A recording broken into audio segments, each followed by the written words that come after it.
ఇవాళ ఈ రేషం 65,000 మేడతో గెలిచిండు. ఈడ మంత్రుల సామెల్ 52,000 మేడతో గెలిచిండు. మీకు చేసి ఆపలేమే, మీ చెంతకు రాలే. మమ్మల్ని ఎందుకు హీనంగా మాట్లాడుతా ఉన్నా? మీ నియోజకవర్గాలు చూసుకోరి, మీ నియోజకవర్గం మీ సక్కదనం చూడండి. ఏమనుకుంటారో మీరు? మా నియోజకవర్గాల కోసం కానీ నేను 24 గంటలు జనం మధ్యలో ఉంటున్నాను. నేను 24 గంటలు జన సమస్యలు పరిష్కరించిన నేను అన్ని కులాలను కలుపుకోబడ్డాను, నేను అన్ని వర్గాలను కలుపుకోబడ్డాను. నేను స్వయానం కౌలు రైతు. నేను నాకు ఇంత భూమి ఉన్నా కూడా నేను వ్యవసాయం చేసుకొని నా పక్కన ఉన్న రెడ్డిలతో వ్యవసాయం చేసుకొని బతుకుతాను నేను. కానీ మీరు ఆడ గాంధీ భవన్ మాట్లాడితే రాజగోపాల్ రెడ్డి తుంగతుర్తి బాగలేదు, నగరికల్ బాగలేదు, నువ్వు కడుక్కో మునుగోళ్ళ చక్కదనం ఏందో చెప్తుంది. నాకు కూడా రిపోర్ట్ వచ్చింది మునుగోళ్ళ ఇట్లా ఉందని.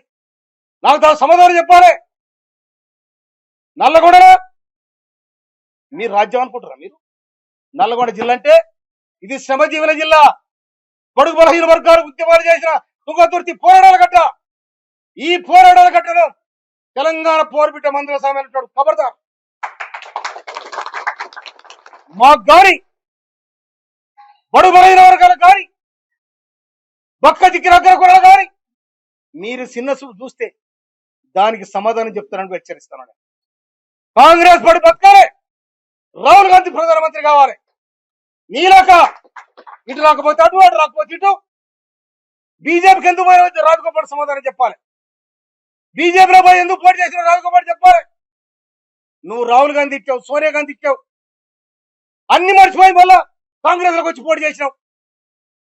కాంగ్రెస్ లోకి వచ్చి పోటీ చేసి నికార్సైన కాంగ్రెస్, మా కాంగ్రెస్ అంటే వీళ్ళంతా ఎవరు? ఈ సర్పంచ్లంతా ఎవరు? ఈ కార్యకర్తలు ఎవరు? ఈ లీడర్ అంతా ఎవరు?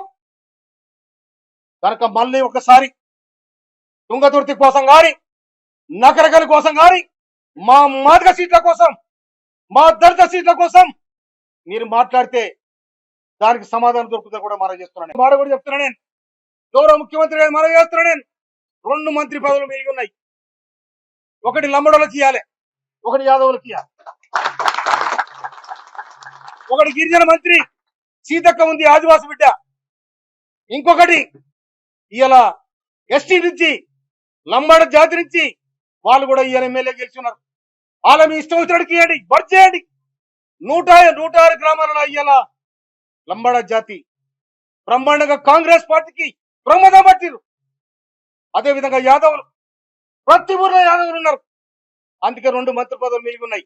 కనుక వాళ్ళకోటి ఇవ్వాలని చెప్పి నేను రాష్ట్ర ప్రభుత్వానికి, ముఖ్యమంత్రి గారికి, సోనియా గాంధీ గారికి, రాహుల్ గాంధీ గారికి, ఖర్గే గారికి నేను అప్పీల్ చేస్తా ఉన్నా. నేను ఇవాళ నన్ను ఈ నియోజకవర్గానికి నాకు చెప్పకుండా నా ప్రోటోకాల్ను, నా హక్కులను హరించినందుకు నేను ఖర్గేకు, రాహుల్ గాంధీ కూడా నేను కంప్లైంట్ చేస్తాను మనం చెప్తున్నాను.